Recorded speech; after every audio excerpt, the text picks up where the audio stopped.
Hello everyone, welcome to my channel, welcome to this new video and welcome to Mike's Creative World.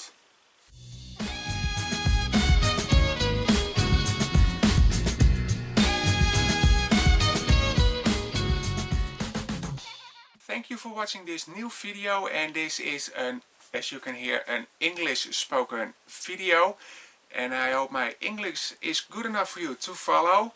And in this video I am going to show you how you can make a shawl out of Whirl from scheepjes. The shawl that I'm gonna show you is this one, and it's a really easy shawl to make. I'm using the Tunisian simple stitch, and in this video I'm gonna show you all the things you need to make this shawl, and of course I'll give you the explanation on how to make this shawl. So let's get started.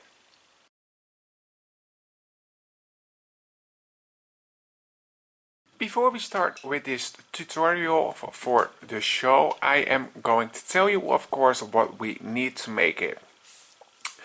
I am using a Whirl from scheepjes. It's a lovely cake with lovely colors, and one cake is 1,000 meters of yarn, and I'm using the color Cotton Candyman, and the label says that you have to use a crochet hook 3.5 or 4. I'm going to use a 4mm crochet hook for this yarn, and I used almost everything from this cake. This is what is left from the cake, so that's not much.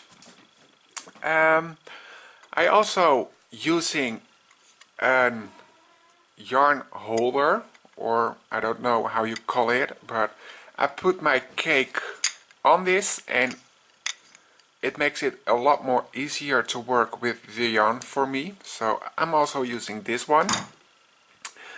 Then I'm using a crochet hook 4mm, just a standard crochet hook for the beginning, and we're using the Tunisian simple stitch, so we're pulling up loops the whole time.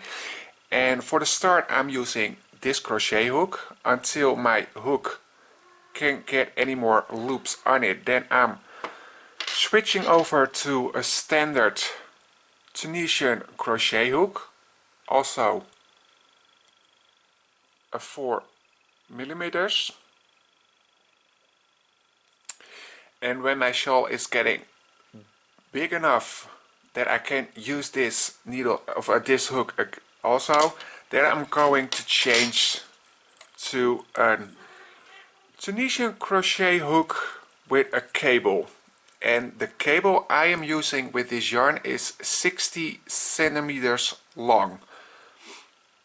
So that is what you need on crochet hooks. I'm also using, of course, a pair of scissors to cut my yarn,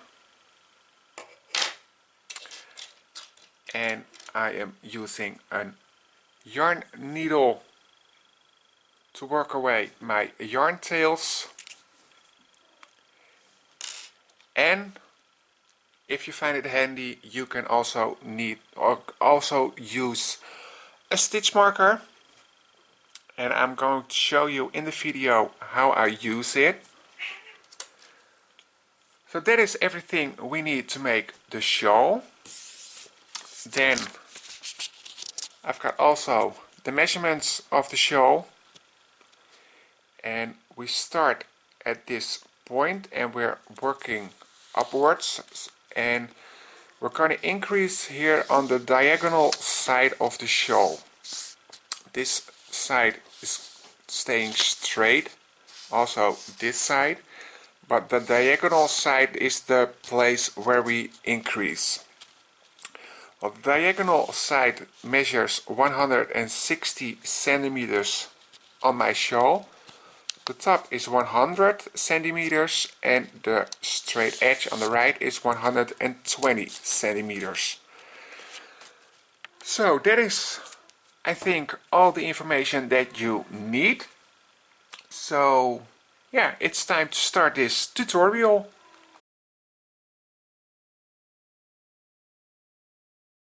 It's time to start this tutorial. I'm gonna show you how to make the Tunisian simple stitch shawl. And it's an asymmetrical shawl. We start in a small point and it's growing bigger and bigger and bigger on one side. So the right side is getting straight or stay straight, and the left side is getting bigger by each row we're making, because we're going to increase on every last stitch that we're making. I put my Whirl on my yarn holder because it makes it a little easier to work with.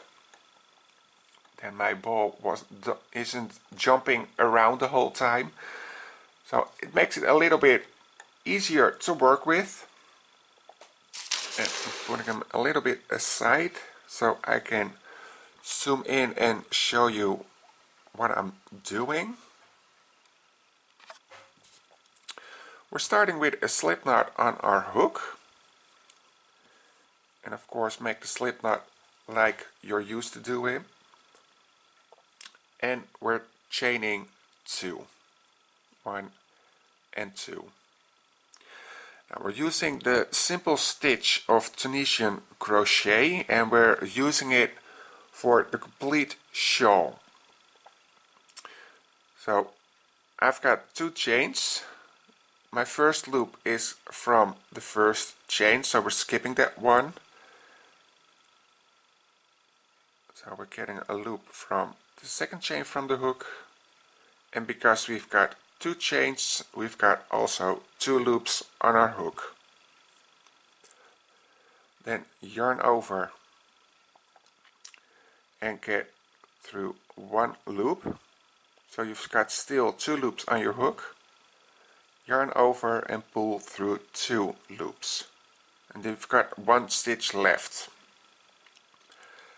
And this is the first row.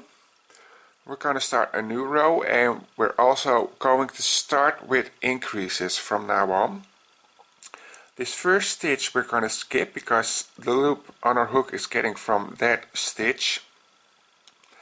And make sure that you pull your yarn a little bit tighter, because if you don't do that, you get really loose loops on your side, and that's not pretty to watch. This is the first vertical bar.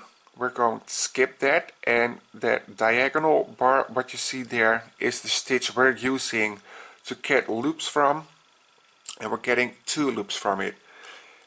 If you look at the side, and it's now a little hard to see because we're just beginning, but this is our stitch.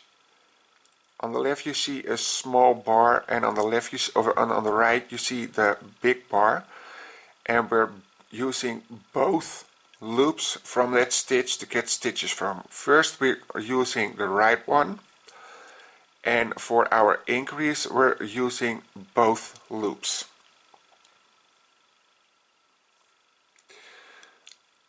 So this is the diagonal. We're getting under that one without splitting the yarn. Yarn over and pull up a loop. So we've got 2. Then we're getting back under that loop.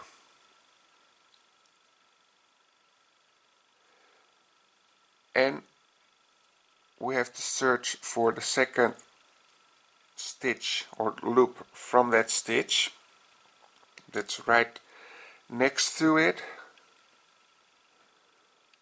and you have to help it a little bit. Yeah, there it is. And you got a complete stitch on your hook. Yarn over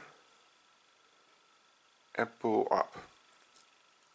Now you made an increase because we've got 3 loops on our hook.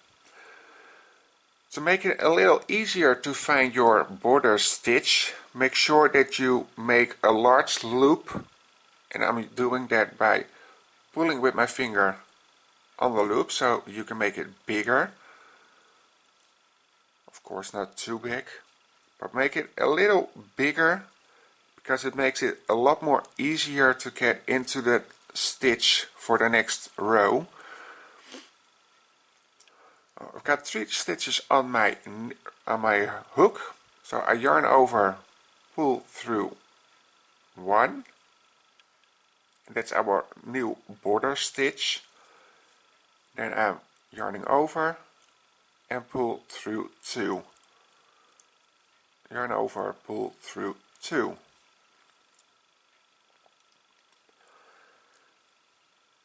Now, and this is what we're going to do for the complete shawl. The first one we're going to skip because that's where the loop on our hook is getting from.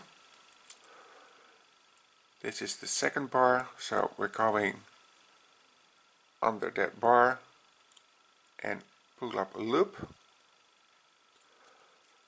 And here is our second bar.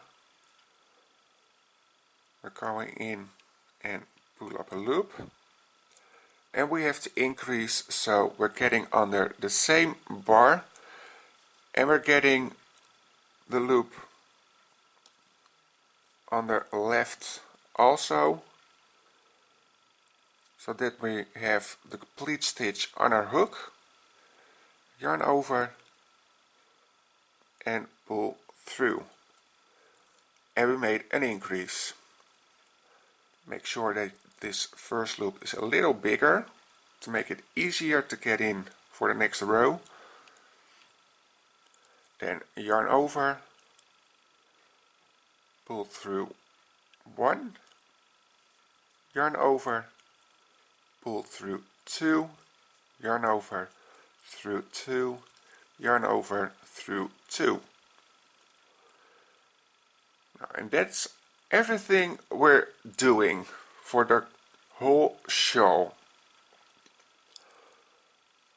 So we're just picking up loops from the bars,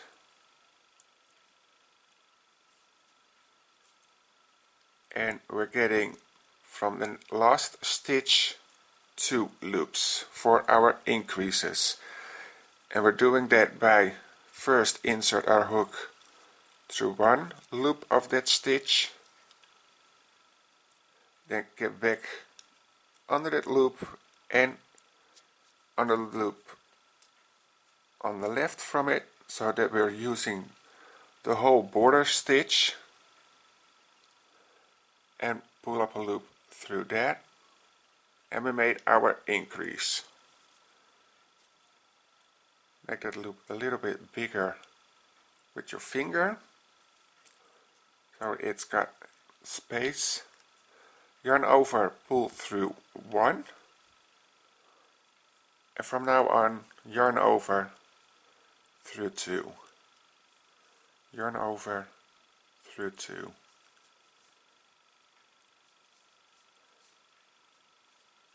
Until you have 1 loop on your hook.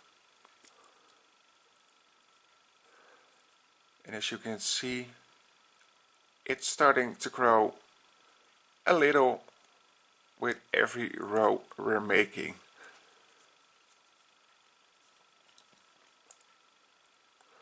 Just one more time.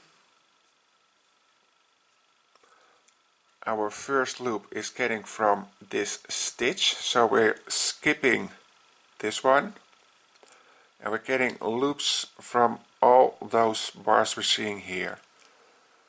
And make sure just to use the front of that stitch, so don't accidentally get into the back, because that happens very easily. Just pick up only the front loop without splitting the yarn,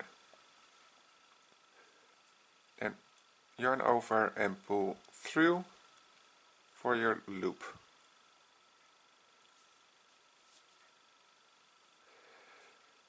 and then we're at the end of this row. We've got one stitch left. First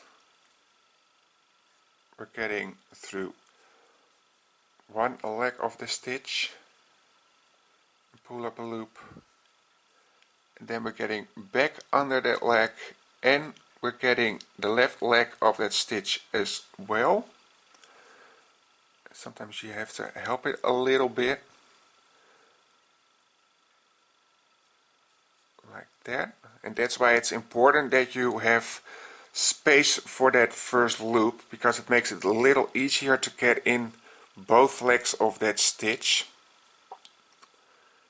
And I just have them now both on my hook, so I'm pulling through, and we made an increase. Make sure that your first loop is a little bigger by using your finger and pull on that yarn.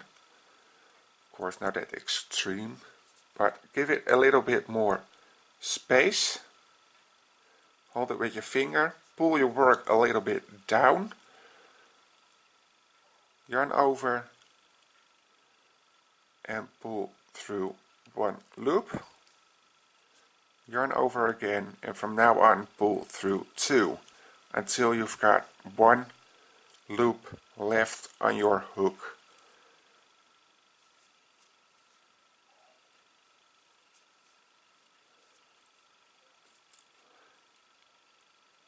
And by doing so, you're getting a straight edge on this right side, and your left side is getting diagonal because we're increasing on this side the whole time. And we're just going to repeat all these rows the whole time, just like I'm doing now. And we're going to continue doing this until our cake of Whirl is almost finished.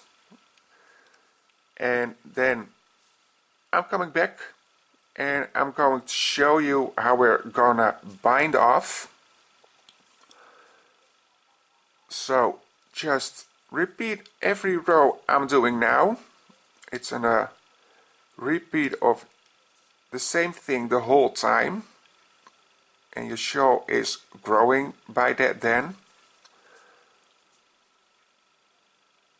So I'm doing that as well until I've got a little amount of yarn left, and then I'm coming back and I'm gonna show you how we're gonna bind off and finish a shawl.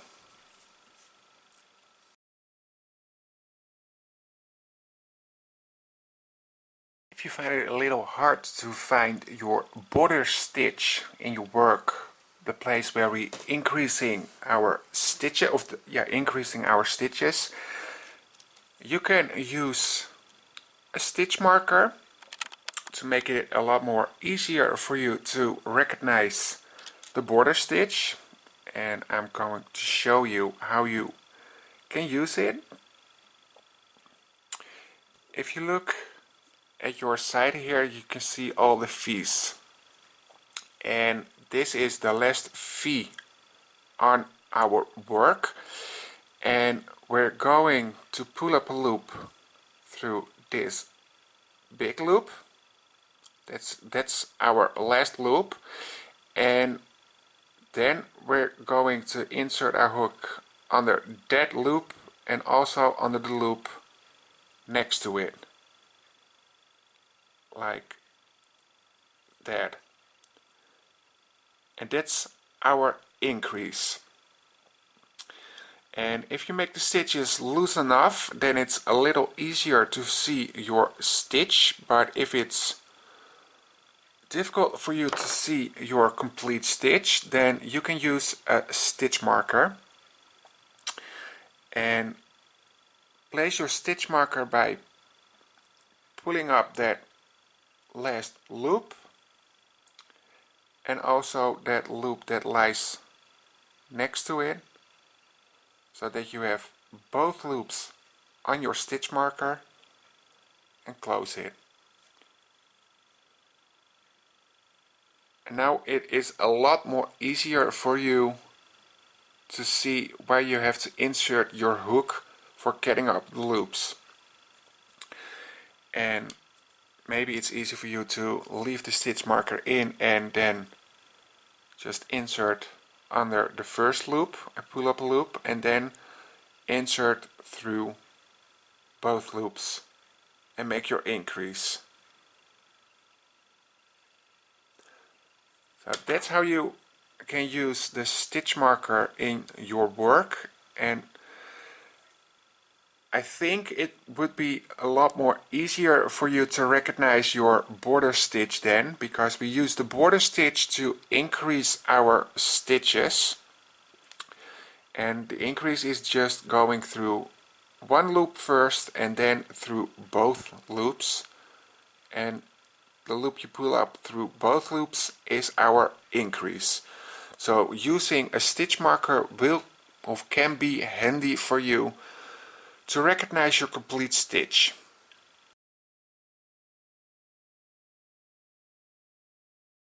Now, I'm almost finished with my shawl, but I wanted to give you a tip as well, because if you're working with the same yarn as I'm doing with the scheepjes Whirl, you can find those little yarn fuzz in your thread, and that's because the slow color changes in this yarn.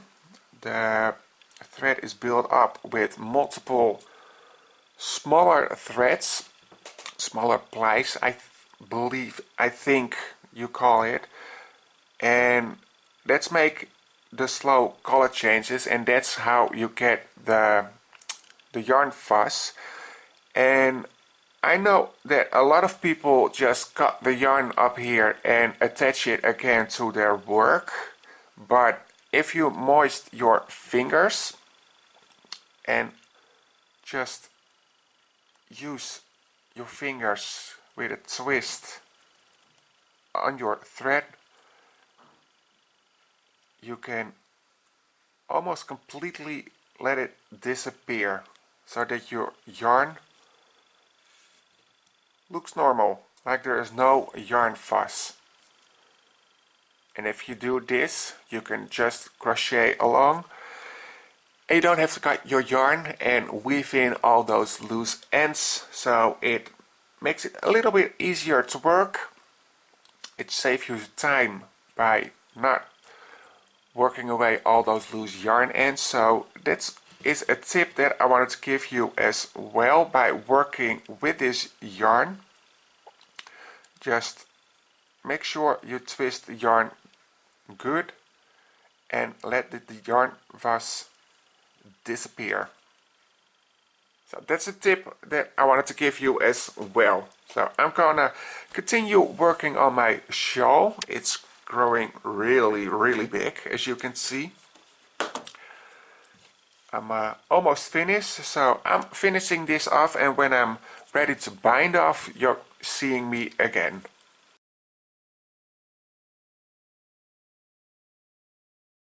Well, as you can see, my shawl is pretty big now, and I've got a small amount of yarn left, and it's not enough for me to make another row with stitches, so I'm using this little amount of yarn to bind off, and I'm switching from hook now. I used now my crochet hook with a cable, because I have so much stitches that I need a cable for the stitches, but I'm gonna remove that crochet hook, put it aside, and switch to my normal crochet hook. I'm using a 4mm crochet hook again, like I started this shawl, and now it's time to finish this shawl by binding off all those stitches. So I'm gonna zoom in for you so you can see what I'm doing. And my yarn over there, and I'm getting the shawl out of the way because otherwise my camera focus on the shawl instead of my hands. Well, we're gonna bind off, and we're doing that on the same way like we're pulling up stitches. We're gonna insert our hook from right to left under the vertical bar of the stitch, yarn over and pull up a loop, and instead of keeping that loop on your hook, you're pulling it through the loop that's on your hook, so you make a slip stitch. So put your hook under the vertical bar, yarn over, pull up a loop, and pull the loop through the loop on your hook by making a slip stitch. Try to make these slip stitches as loose as you can. If you make those slip stitches too tight, your shawl is getting not nice on the top of the shawl. I don't really know how to explain it in English, so sorry for that. But try to make your slip stitches as loose as you can. If you can make them loose enough with a 4mm crochet hook like I'm using now, then get a crochet hook a half size bigger, and I would use then a 4.5mm hook. But I can make the slip stitches loose enough, so I'm not turning my needle into another size. I'm just gonna use this, but make them as loose as you can. So insert your hook under the vertical bar of the stitch, yarn over, pull up a loop, and pull the loop through the loop on your hook by making slip stitches. And that is what we're going to do on all of the stitches. And I got a lot of stitches right now, so I'm gonna continue doing this until I'm on the end of this row and that all my stitches are bind off. So do it for yourself as well by making slip stitches in every stitch you see. On every vertical bar you make a slip stitch. So I'm gonna do that as well, and when I'm finished I'm coming back to show you the rest.